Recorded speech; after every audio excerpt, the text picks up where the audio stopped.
Well, hello, I'm Rob, and some of you may know me as Travels with Dottie on YouTube. And if you're curious, Dottie is here in the front row, my moral support. I'm a semi-retired licensed professional counselor, and I can give you my qualifications, where I got my graduate degree, blah, blah, blah, blah, blah. But the qualification that you're probably the most interested in is I've been a full-time nomad and part of this community for 2 years, and I'm proud of that. That's an important thing in my life. Doc mentioned something that's really important to me, this thing with Mental Health Awareness Week, Mental Health Month. It all sort of implies that you have to have a diagnosis to be included. I like emotional health. How about that? Yep. We can all use emotional help. I don't have generalized anxiety disorder. I'm not diagnosed with that. But let me tell you something, I'm pretty damn anxious right now. I'm scared of all of you. I could probably fake it and you wouldn't know it, but that's not what I'm about. I'm here for you. Thank you. Thanks, Doc. Maybe we could have a little session afterwards to I'll be calm in me your down. the subliminal hypnosis. I'll be in your ear. So it's important we all can use that help. And my presentation is on things that I've learned myself that I've been able to deliver to my clients that have been effective. And I want to talk to you today about one of the most profound ones for me and many of my clients.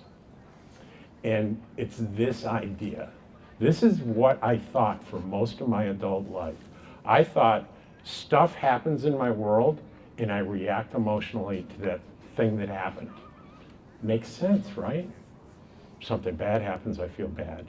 Something good happens, I feel good. And I discovered I was wrong. That's not true. And you're probably thinking, what do you mean it's not true? Sounds true. But there's a critical step missing in that process. Here's how I found out it really works. Something happens in the world. We think about it and create meaning around that thing. We figure out what it means to us. And our emotions come from the meaning that we create. And I'm gonna prove that to you right now. I'm gonna give you a hypothetical example. Let's say someone comes up to you and says, you know what? A man died yesterday. Think about what emotional reaction you're going to have to that. Not much of one, right? You're going to say, well, that's too bad, but that's a fact of life. People die every day. Then if they said, well, that person was your father, boom, huge reaction, right?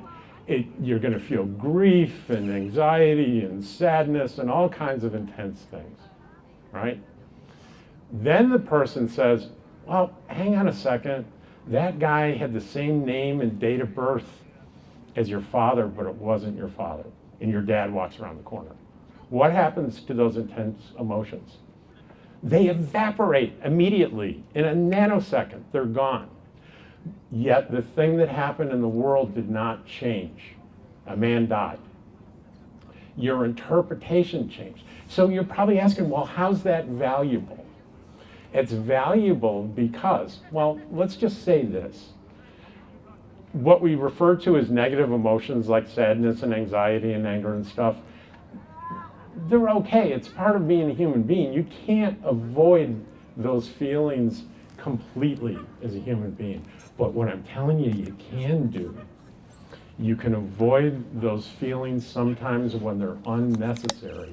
And they can become unnecessary because as human beings, the meaning that we make of things, we suck at it. We're not very good at it. We're not very disciplined. At least I wasn't. All right? So how can we become better? In the example, someone says, your dad died. Well, who are you? Where did you get your information? Asking questions. Instead of leaping to the conclusion, I become curious. I have a wonderful quote from Walt Whitman. Be curious, not judgmental.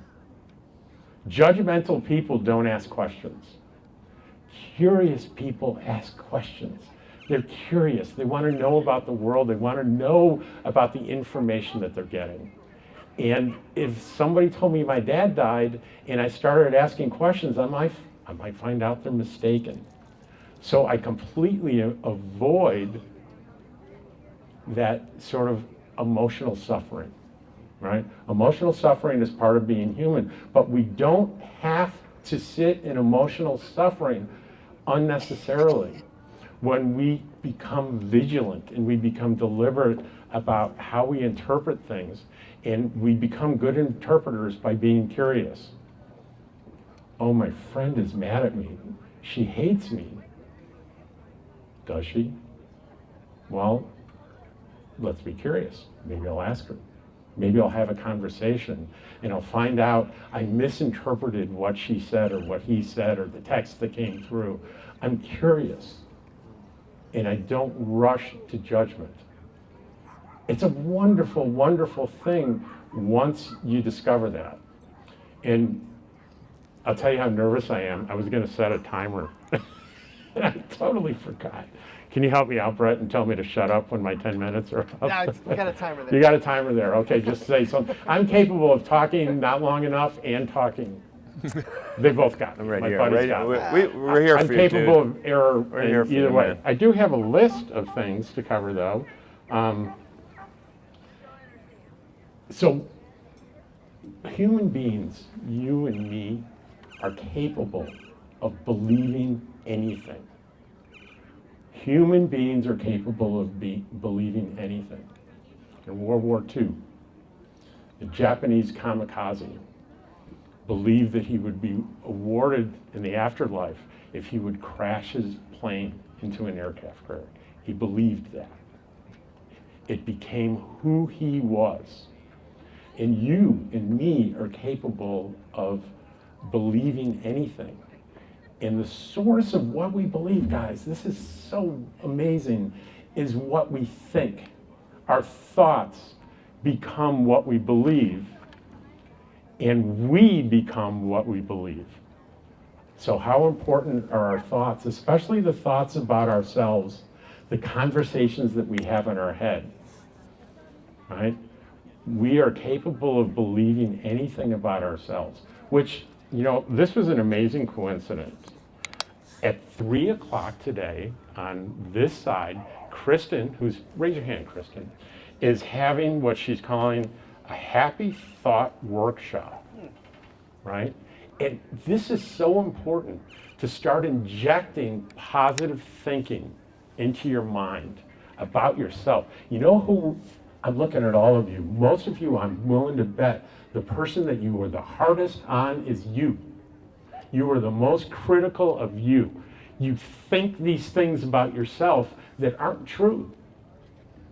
They're lies about you. You create lies about yourself and you believe them. You become judgmental about yourself and about the world, and you forget, and don't forget Walt Whitman's quote, be curious, not judgmental. Be curious. Don't be a judgmental person, be curious. And I have to remind myself of that. Like, I'm a therapist, and you don't think I'm a mess? I learned in grad school that everybody in class in grad school to become a therapist was there because they had big troubles and a therapist saved them.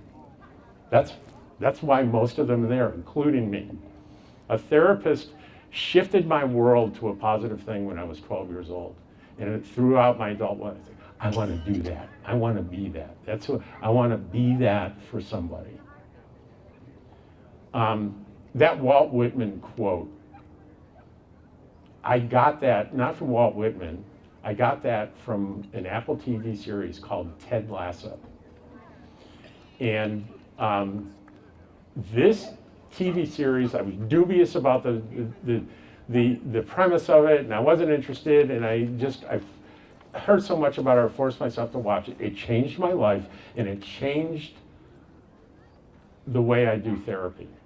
They threw out a Walt Whitman quote, but it's not as profound as a quote written by the writers of that story that I'm going to read to you, and I'm going to have a hard time because I get teary every time I read this. So give me a minute here. So I'm going to set this up. Ted, the main character, is an athletic coach, and his team had just lost a really important game. They were dejected. They were down. And he walks into the locker room, and he's this great coach. What is he going to say? And this is what he said. You know what I want to mess with? The belief that I matter, regardless of what I do or do not achieve. Or the belief that we all deserve to be loved, whether we've been hurt or maybe we've hurt someone else. Or what about the belief of hope? That's what I want to mess with. Believing that things can get better, that I can get better, that we can get better together. To believe in yourself, to believe in one another, that's fundamental to being alive. Hey. And guys, it is fundamental to the nomad community. That's why I'm so proud to be a member of this community, because we are together. Thank you.